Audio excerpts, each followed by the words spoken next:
Acabou a lua de mel entre Lula e Galípolo, que é o presidente do Banco Central, indicado pelo Lula. Então, a gente sabe que desde o começo do governo Lula, ele começou a torrar dinheiro de forma sem o menor pudor, sem a menor precaução, apenas começou a torrar dinheiro. Só que até então, nós não havíamos visto os resultados disso. Então o pessoal de boca cheia falava, não, o Lula sabe o que tá fazendo. O Lula tem um plano para o Brasil. O Lula sabe muito bem. Você vai ver. E daí ficavam repetindo, déficit zero. Eu vou trazer aqui o déficit zero para o Brasil. Ou seja, fechar o ano sem sobrar dinheiro, mas também sem dívidas, né? Sem dívidas não, né? Entre o que você gastou e o que arrecadou, você ia fechar zerado. Isso. E daí o pessoal da direita olhou, falou assim, olha, isso aí tá com cara de promessa de campanha. Não tá com cara de que seja algo humanamente factível com todos esses gastos que ele está realizando. Não, que esse pessoal da direita não entende de economia e o Lula entende, o Haddad entende, é a direita que não entende nada de economia, né? Daí chegou lá pro meio do ano, sem brincadeira, não tô brincando, é verdade. O Lula veio falar que o mercado tá muito exigente em falar em déficit zero. É muita exigência do mercado, isso não faz sentido. Por que estão cobrando ele tanto assim? É aquela coisa. Ninguém chegou pro Lula e falou, ó, você precisa fechar com déficit zero. Você tem que fazer isso. É obrigatório fazer isso, Lula. Foi ele mesmo que estabeleceu a meta. Então ele estava sendo cobrado de algo que ele mesmo estabeleceu. Se ele falasse assim, olha, de acordo com o que está a economia aqui, pode ser que a gente feche com 100 bilhões de reais no negativo. Porque a coisa tá feia, Bolsonaro não governou direito, 100 bilhões, né? Porque até então, no primeiro ano ele jogou a culpa pra cima do Bolsonaro. A culpa é do Bolsonaro. O rombo que a gente tem é por conta do Bolsonaro.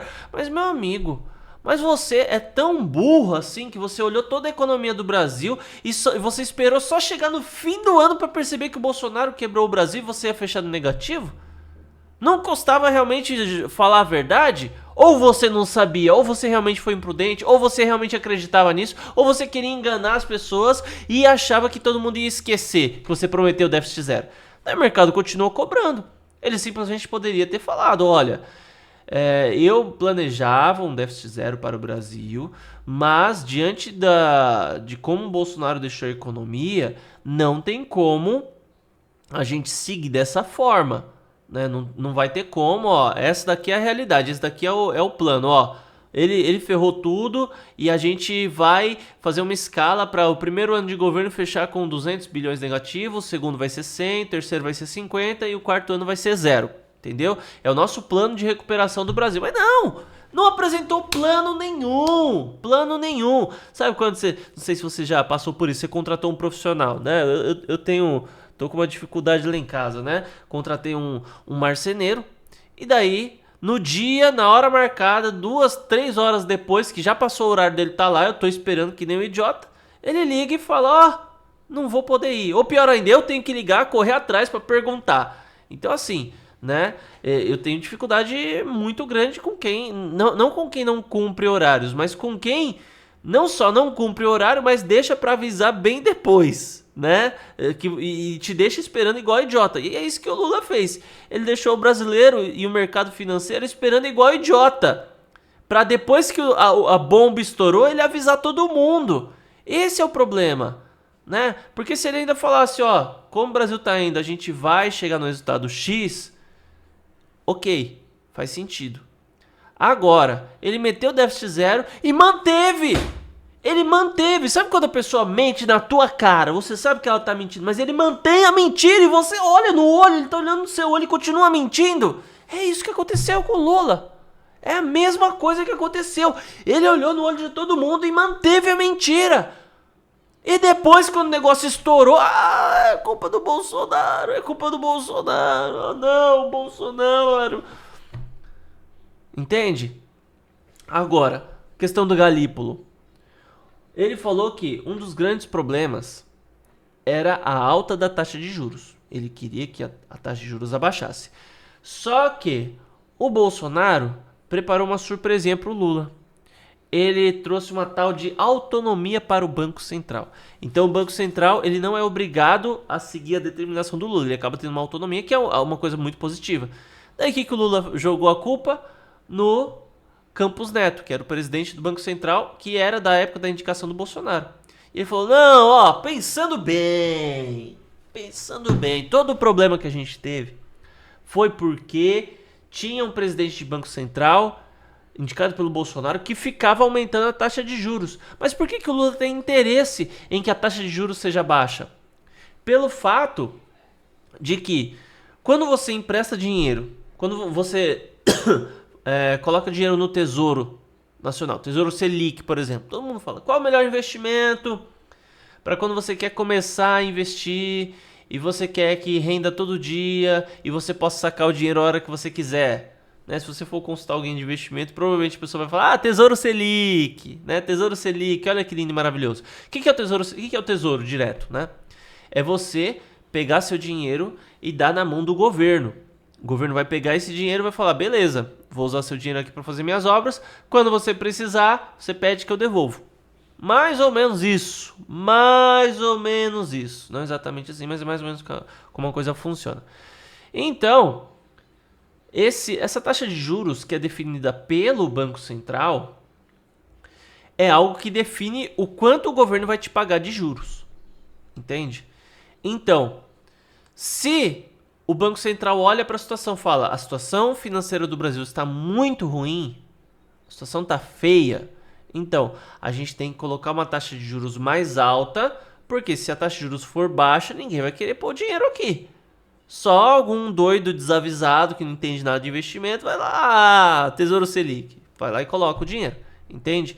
Mas o grosso mesmo do dinheiro, como o Lula gosta de falar do grosso, né? O grosso do dinheiro aí seria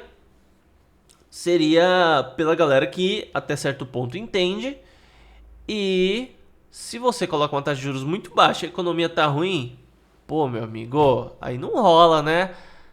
Entende? Você vai emprestar dinheiro para uma pessoa que você não conhece, é um investimento de risco.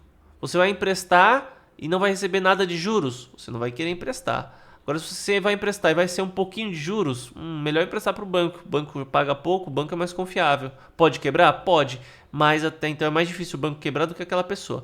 Agora, se você tem uma possibilidade de emprestar dinheiro, fazer o aluguel do seu dinheiro a uma taxa de juros alta, você fala assim, pô, é arriscado, né? Mas ao mesmo tempo está pagando bem.